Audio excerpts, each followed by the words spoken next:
Family, कैसे आप सभी लोग।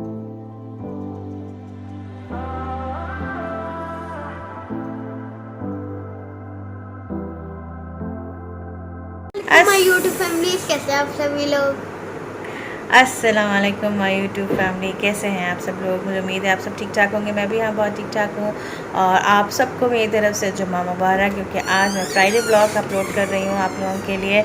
और ये आ गए हैं अब्बास साहब भी, अभी अभी ये लोग स्कूल से आए हैं और फ़ौरन 2 घंटे हो गए।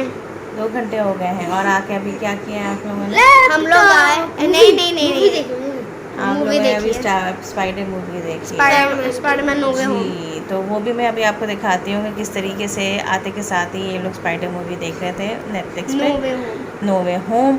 और मैंने सोचा कि चले मैं अभी से अभी इसी वक्त से मैं अपना ब्लॉग स्टार्ट करती हूँ फ्राइडे का। वैसे कुछ ख़ास ब्लॉग नहीं है, क्योंकि जैसे कि मैंने आपसे कहा है कि सफ़र का महीना चल रहा है, मुहर्रम अब ख़त्म हो चुके हैं, अब सफ़र का महीना चल रहा है। तो सफ़र में भी बहुत सारी मजलिसें होती हैं, बहुत सारी शहादतें भी होती हैं। जैसे आप आज 4 सफ़र है, तो 4 सफ़र को जो है, बल्कि आज 5 सफ़र है, तो 3 से 13 सफ़र तक बीबी सकीना की शहादत की मजालिस चलती रहती हैं। तो मुझे आज 2 मजलिसों में जाना है, लेकिन उसी के साथ साथ मैं आपको आज बताऊंगी कि आज मैंने दिन भर क्या किया। और मुझे 2 इम्पॉर्टेंट चीज़ें करनी है। एक तो ऑब्वियसली खाना पकाना, जो बहुत ज़रूरी होता है, और दूसरा ये कि मुझे अपनी ड्रॉज़ आज ऑर्गेनाइज़ करनी है। तो वो मैं आपको बताऊंगी। उसी ड्रॉज़ में मेरे सारे मेकअप की सारी एसेसरीज़ होती हैं, एंड प्लस मेरी सारी ज्वेलरी होती है। तो वो मैं आप लोगों को दिखाऊंगी कि मैं किस तरह ऑर्गेनाइज़ करती हूँ। तो स्टे ट्यून विद मी। एक सेकेंड, मुझे कहना है, मामा ने एक बहुत बुरी चीज़ की है। मामा ने किया ये, कल मामा ने हमसे कहा था कि कल छुट्टी हो गई थी ना हमारी, तो अब चलो एक्स्ट्रा पढ़ाई कर लो। हमने कहा चलो ठीक है, कर लेते हैं, ठीक है। तो मामा ने कहा कि चैप्टर नंबर 2 साइंस का याद करना है। मैं क्वेश्चन आंसर याद करने बैठ गया, ठीक है, ये भी बैठ गए। मैंने मामा को याद करके सुना भी दिए, ठीक है, खाना भी आ गया, इनको याद नहीं हुआ। ये मामा की असल में कंप्लेन ये कर रहे हैं कि मैंने इनसे सुन लिया था और उनसे नहीं सुना था। तो मैंने कहा अब आज फ्राइडे के दिन, क्योंकि मैंने सितंबर से फ्रॉम 1 सितंबर इन लोगों की एक्स्ट्रा पढ़ाई भी स्टार्ट कर दी है, क्योंकि इन अक्टूबर यानी मिड ऑफ अक्टूबर तक इन लोगों के मिड टर्म एग्ज़ाम हो जाएंगे। तो मेरा एक तरीका है, वो भी मैं आप लोगों के साथ बहुत जल्द ब्लॉग में शेयर करूँगी कि मैं बच्चों के साथ किस तरह मैं इन लोगों के पेपर्स की तैयारियाँ कराती हूँ। तो बेसिकली ये मम्मा की कंप्लेन थी कि इनसे सुन लिया था और उनसे नहीं सुना था, तो उनसे मैं आज सुनूंगी अब्बास साहब, समझे? ठीक है। सो अब इसी तरह मेरे साथ स्टे ट्यून रहिएगा। तो मैं अब आपको बताती हूँ आगे आगे हम क्या करते हैं। तो फिर जैसा कि मैंने आप लोगों को कहा था कि इन लोगों ने नमाज़ पढ़ के खाना खा के फिर बैठ के आराम से स्पाइडरमैन की मूवी देखी, जो कि बहुत पहले रिलीज़ हो गई थी, लेकिन हमारे बच्चों को बहुत ज़्यादा क्रेज़ है इस किस्म की मूवीज़ देखने का। तो फिर इन लोगों ने मूवीज़ को एंजॉय किया और मैंने भी करने दिया, क्योंकि फ्राइडे का दिन था। फ्राइडे को ना मुझे इतनी रूटीन हेक्टिक होती है और ना ही बच्चों की। क्या बना रहा हूँ? तो फिर हसन साहब अपना जूस बना के चले गए, और जब मैं आई किचन के अंदर तो किचन बहुत ज़्यादा फैला हुआ था, कुछ बर्तन भी थे, तो मैंने उसको वॉश किया। जबकि मेड अच्छी तरह किचन को साफ़ सुथरा करके चली गई थी, लेकिन जब बच्चे माशाल्लाह से बड़े हो जाते हैं और ख़ुद किचन में आके काम करना शुरू कर देते हैं, तो किचन हर आधे घंटे के बाद आपको थोड़ा सा फैला हुआ नज़र आता है। और मैं आई थी बेसिकली कुकिंग करने के लिए, लेकिन मुझसे कुकिंग जो है साफ़ सुथरे किचन में की जाती है। तो सबसे पहले मैंने अच्छी तरह किचन को साफ़ किया, स्लैब साफ़ की। माइक्रोवेव बहुत फैला हुआ था, उस पर चीज़ें गिरी हुई थी, क्योंकि अभी हसन साहब ने स्कूल कह रही हूँ जूस बनाया था, तो सारी शक्कर और जूस सब कुछ गिरा हुआ था। तो जी हाँ, मैं अब मस्जिद से वापस आ चुकी हूँ और तकरीबन अभी 8 बज रहे हैं। और मज़े की बात है, मैं खाना बना के नहीं गई थी, और जो कि मुझे इम्पोर्टेंट काम करना था, एक खाना पकाना और ड्रॉस को ऑर्गेनाइज़ करना। तो खाना तो मैंने नहीं बनाया। अभी बच्चों की फरमाइश में क्या ऑर्डर हुआ है भाई? पिज़्ज़ा ऑर्डर हुआ है, क्योंकि गर्मी बेइंतहा थी और मज़े की बात है कि घर में कुछ था भी नहीं, ना गोश्त था ना सब्ज़ी थी, क्योंकि मुझे चीज़ें लानी थी। अब इंशाल्लाह मैं कल जाऊँगी और कल लेकर आऊँगी। और अंदर की बात यह है कि मेरा दिल भी नहीं चाह रहा था कुछ पकाने का, क्योंकि बहुत ज़्यादा गर्मी थी। तो इसलिए बच्चों ने ज़िद की कि पिज़्ज़ा मंगवाया जाए, तो फिर पिज़्ज़ा आ रहा है, वो भी अभी आप देखिएगा। और उसके बाद रात को आराम से मैं अपनी ड्रॉज को ऑर्गेनाइज़ करूँगी और इंशाल्लाह आपको ये कल तक व्लॉग मिल जाएगा। तो आगे तक वीडियो देखिएगा, अच्छा, लाइक करिएगा, एक बात सब्सक्राइब कहनी है। करिएगा, शेयर करिएगा। एक बात कहनी हाँ है। जी, क्या बात कहनी है लेकिन आपको? अभी ये जो 2 दिन है ना, एकदम तफरी से गुजारूंगा। है नहीं, इसमें भी पढ़ाई होनी है। मुझे पता है, हाँ, ठीक लेकिन है कम जना, होनी है। तो इतना स्टे पता है। कनेक्टेड। बस पिज़्ज़ा आ गया। मैं अभी मार्वल देखते मैं बिजी हूँ। क्यों खाना नहीं खाएंगे आप? खाऊंगा, लेकिन साथ में अगर आप ये जाना तो इधर मार्वल देख सकता हूँ। नहीं, आपको खाना वहीं खाना है। उठिए और खाना खाएं। आ गया आपका पिज़्ज़ा? हाँ, ये खुश हो गए आप? हैं? हर वक्त पिज़्ज़ा ही मंगवाते रहते हो। सब यूट्यूब फैमिली कहेंगी कि बस इन लोगों को पिज़्ज़ा ही पसंद है और कुछ पसंद ही नहीं है इन लोगों को। पिज़्ज़ा है, मैकडोनल्ड या KFC को क्या पसंद है? पिज़्ज़ा और सिर्फ पिज़्ज़ा। पिज़्ज़ा पसंद है बहुत आपको? पसंद है मुझे। रात को बिरयानी। अच्छा, तो फिर ये पिज़्ज़ा आ गया और फिर पिज़्ज़ा बच्चों ने खाया बहुत मज़े से। और इस दफ़ा देखें कि कितना क्लीन आया है पिज़्ज़ा, क्योंकि इन लोगों ने टेबल्स ऊपर लगाई हुई हैं पिज़्ज़ा की, और इसी वजह से ये पिज़्ज़ा इतना क्लीन आया। जबकि थोड़ी बहुत चीज़ ऊपर बॉक्स में लगी हुई है, लेकिन चलता है इतना। तो खैर, फिर बच्चों को बहुत ज़्यादा भूख लगी हुई थी, इवन मुझे भी बहुत भूख लगी हुई थी, तो मैंने भी जल्दी जल्दी पिज़्ज़ा खा लिया गरम गरम। और गरम गरम पिज़्ज़ा खाने में ही मज़ा है। तो मैंने एज़ यूजुअल अपनी सैलड ली, क्योंकि मुझे पिज़्ज़ा से ज़्यादा सैलड बहुत पसंद है। तो मैंने सैलड ली, अपना एक पीस पिज़्ज़ा लिया और मैं वो खाने लगी और एंजॉय करने लगी।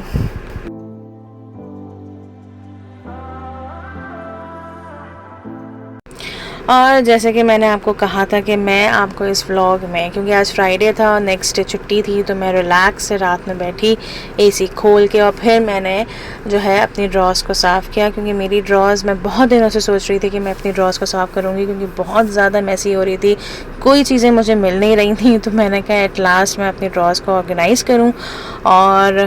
और इसी वजह से फ्राइडे की रात थी, AC खोल के आराम से फिर मैंने अपनी ड्रॉज़ को अच्छा सा ऑर्गेनाइज़ किया। और मैंने कहा कि क्यों ना मैं आपके साथ भी शेयर करूं कि मैं अपनी ड्रॉज़ किस तरह शेयर करती हूं, क्योंकि बहुत सारी ऐसी चीज़ें पड़ी हुई थी जो कि बिल्कुल यूज़लेस थी। तो वो उन सारी चीज़ों को मैंने हटाया। और प्लस मैंने एक काम अपनी ड्रॉज़ में ये किया कि मैंने इसकी बेस में जो सिंपल जो पेपर जो आते हैं, गिफ्ट पेपर्स जो आते हैं, वो मैंने रखे, क्योंकि बहुत ही हालत ख़राब हो रही थी। तो मैंने इसको अच्छी तरह थोड़ा सा टिश्यू और थोड़ा सा वेट करके, क्योंकि अच्छा जब भी मैं अपनी ड्रॉ साफ़ करूं, या मैं एटलीस्ट अपनी साइड टेबल से ड्रॉ साफ़ करूं, तो हमारे बच्चे बहुत एक्टिव हो जाते हैं। वो भी आके देखते हैं कि कौन कौन सी चीज़ें निकली और कौन कौन सी उनके मतलब की कोई चीज़ें निकली। तो अब्बास साहब भी बहुत एक्टिव हो रहे थे, वो भी बहुत सारी चीज़ों में मेरी हेल्प करा रहे थे। तो जैसे कि आपने देखा कि अभी ड्रॉज़ को साफ़ करने में वो मेरी बहुत अच्छी तरह हेल्प करा रहे थे। और फिर मैंने इसके ऊपर गिफ्ट पेपर लगाया, तो काफ़ी एक ड्रॉज़ का ना लुक अच्छा आ जाता है। तो फिर ये मेरे सारे बैंगल्स हैं जो कि मैंने एक बास्केट के अंदर रखे हुए थे। तो मैंने कहा नहीं, यहाँ पे इतने अच्छी लुक नहीं दे रही है, तो मैंने इस बास्केट से भी सारे जो हैं वो अपने बैंगल्स हटाए। और मैं ज़्यादातर चूड़ियाँ नहीं पहनती, मैं ज़्यादातर कड़े पहनती हूँ। मेरे पास चूड़ियाँ बहुत कम है, शीशे की चूड़ियाँ मेरे पास इतनी नहीं हैं जितनी मैं इस किस्म के कड़े पहनती हूँ। तो ये मुझे बहुत शौक़ है इन सारी चीज़ों को पहनने का। तो फिर मैंने ये सोचा बजाय बास्केट के अंदर रखने के, तो ये एक बॉक्स था मेरे पास, तो मैंने कहा इसको यूटिलाइज़ किया जाए और इसके अंदर सारे बैंगल्स को सही तरह रखे जाए, ताकि जब चीज़ वक्त पे चाहिए तो फिर आराम से वो चीज़ मिल जाए मुझे।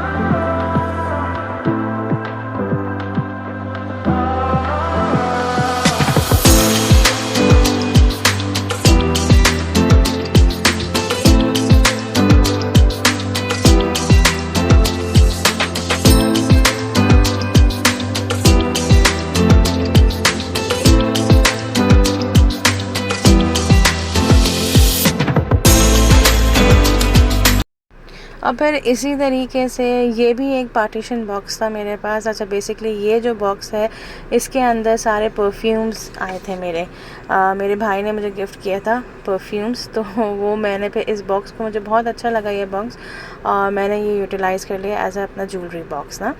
तो इसके अंदर मैं अपनी सारी चेन्स रखती हूँ जो मेरी आर्टिफिशियल चेन्स होती हैं। तो मैं भी ज़्यादातर लॉन्ग चेन्स पहनती हूँ क्योंकि मैं हिजाब करती हूँ, तो हिजाब में ऑब्वियसली ज़्यादातर लॉन्ग चेन्स ही सूट करती हैं। तो बेसिकली मैं ज़्यादातर इतनी ज़्यादा ज्वेलरी पहनती भी नहीं हूँ। इयरिंग्स तो मैं पहनती ही नहीं हूँ क्योंकि अब कोई फ़ायदा नहीं है उस चीज़ का। हाँ, जितनी भी गोल्ड इयरिंग्स पड़ी हुई हैं मेरे पास, तो वो भी मैं ज़्यादा कि कभी कभार मैं किसी को दे दूँ या मैं बेच दूँ, लेकिन मैंने कहा चलो वो रखी हुई है, वो भी एक तरीके से एक सेविंग ही है। तो बहरहाल तो मैं जितनी भी आर्टिफिशियल ज्वेलरी अब लेती हूँ तो वो मैं ज़्यादातर चेन लेती हूँ, इयरिंग्स मैं बिल्कुल भी नहीं लेती, और रिंग्स लेती हूँ और अपने बैंगल्स लेती हूँ। सिर्फ इन 3 ज्वेलरी के अलावा मेरे पास कोई ज्वेलरी नहीं है। तो फिर मैंने सोचा कि क्यों ना मैं इन बॉक्सेस में 2-2 करके या 3-3 करके अपनी ज़्यादातर मेरी ये गोल्ड चेन्स हैं तो ये मैं आराम से रख दूँ। और ये ज़्यादातर चेन्स जो हैं मैंने दुबई से ली हैं क्योंकि मुझे, और 1-2 जो हैं वो बाहर सिंगापुर की हैं।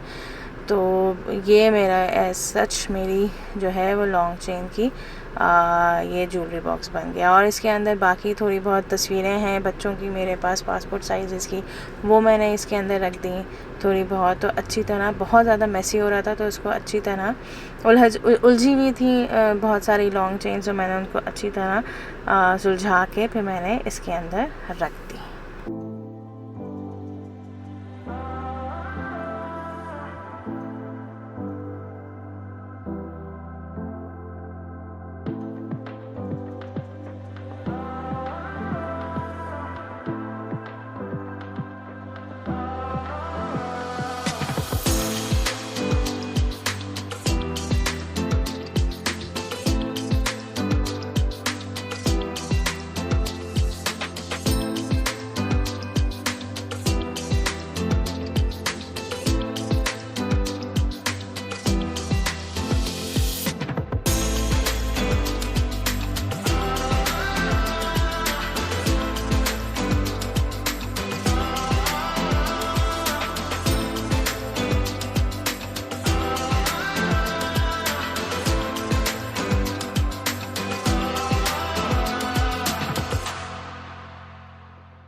अच्छा, इस दफ़ा मैं फ़र्स्ट टाइम जो है ना बॉक्सेस यूज़ कर रही हूँ अपनी ड्रॉज़ में, वरना मैं कभी भी बॉक्सेस यूज़ नहीं करती थी।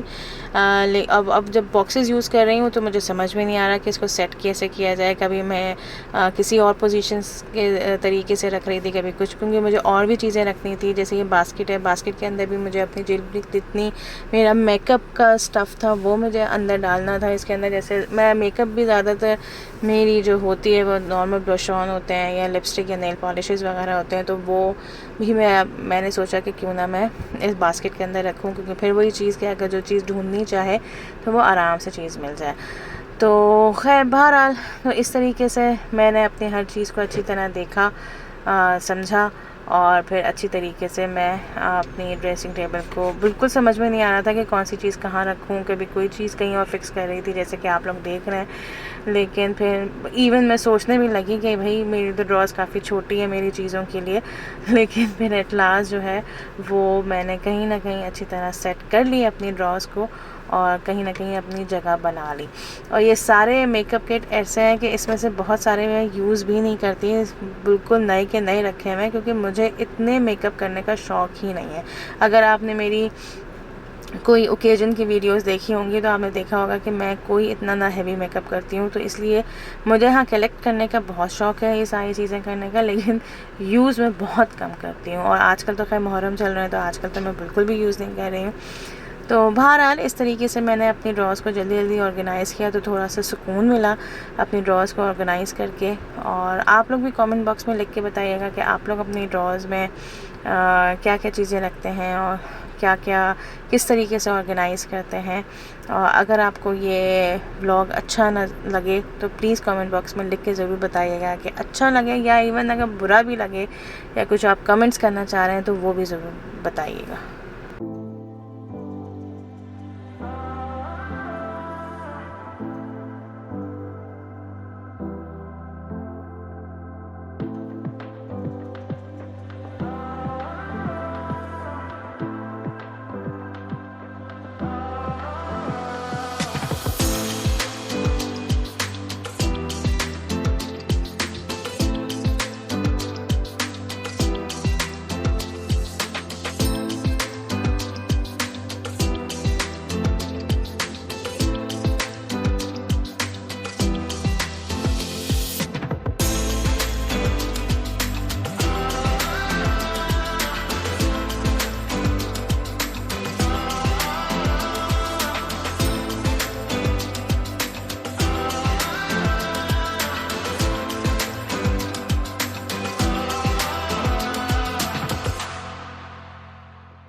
फिर आफ्टर चेन्स में और बैंगल्स के बाद बारी आ गई थी मेरी आर्टिफिशियल ज्वेलरी यानी रिंग्स की, और जो मेरे कानों के टॉप्स थे थोड़े बहुत कि जहाँ मैं पहन सकती हूँ, जहाँ पे गर्ल्स गेट टुगेदर होता है तो वहाँ मैं कानों की पहन सकती हूँ, वो भी आर्टिफिशियल। तो वो उसके लिए भी मैंने एक बॉक्स रखे। बेसिकली ये जो बॉक्सेस हैं, ये जो निकाह के जो खजूरों के जो डिब्बे होते हैं ना, ये वो थे। तो वो मैंने यूटिलाइज़ कर लिया अपने रिंग्स के लिए। और एक और बॉक्स था, वो भी वही निकाह का ही बॉक्स था, तो उसको मैंने यूटिलाइज़ कर लिया अपने आर्टिफिशियल उसके लिए, ज्वेलरी के लिए, आर्टिफिशियल इयररिंग्स के लिए। और ये एक छोटा सा स्मॉल पीस था थोड़ा सा शीशे का, तो इसके अंदर जितनी भी मेरी हिजाब पिन्स थी वो मैं इसके अंदर रखती हूँ ताकि आराम से हिजाब पिन्स मिल जाए, वरना हिजाब पिन्स ढूंढ के समझ में ही नहीं आता था कि कहाँ रखी हुई है। तो फिर मैंने सोचा कि इसके अंदर सिर्फ मेरी हिजाब पिन्स होंगी। और ये वो डिब्बा है, बॉक्स है, जो कि मैं आपको बता रही हूँ कि निकाह का बॉक्स था और इसमें मेरी सारी आर्टिफिशियल इयररिंग्स थी। तो ये जो छोटी छोटी चीज़ें होती हैं, तो इसको अगर इंसान संभाल के रखे और इनको फिर अपनी ही यूज़ के लिए यूज़ कर ले तो बहुत ही अच्छा लगता है। तो ये दोनों जो बॉक्सेस थे ये बहुत ही मुझे अच्छे लगते थे और बहुत ही क्लोज़ भी हैं, क्योंकि जिनकी शादियों में बटे थे तो वो मेरे लिए बहुत क्लोज़ हैं। तो ये मैंने बहुत संभाल के रखे थे, तो मैंने फिर इनको अपनी ज्वेलरीज़ के लिए यूटिलाइज़ कर लिया था। और फिर इस तरीके से मेरी ड्रॉज अच्छी तरह सज गई, यानी एक तरीके से ऑर्गेनाइज़ हो गई और मुझे सुकून मिल गया। और अगर आप लोग मेरी ज्वेलरी के डिटेल व्लॉग देखना चाह रहे हैं तो कमेंट बॉक्स में ज़रूर लिख के बताइएगा कि आप लोग मेरी ज्वेलरी की डिटेल व्लॉग देखना चाह रहे हैं, तो फिर मैं आपको ज़रूर दिखाऊंगी कि मेरे बाद कौन कौन सी ज्वेलरीज़ हैं और मैं किस किस्म की ज्वेलरी पहनना पसंद करती हूँ। तो उस चीज़ के बारे में आप लोग मुझे कमेंट बॉक्स में ज़रूर लिख के बताइएगा। तो आई होप कि आपको मेरा ये व्लॉग पसंद आया होगा। So please do subscribe my channel, hit the bell icon, like and share it. अल्लाह हाफिज़।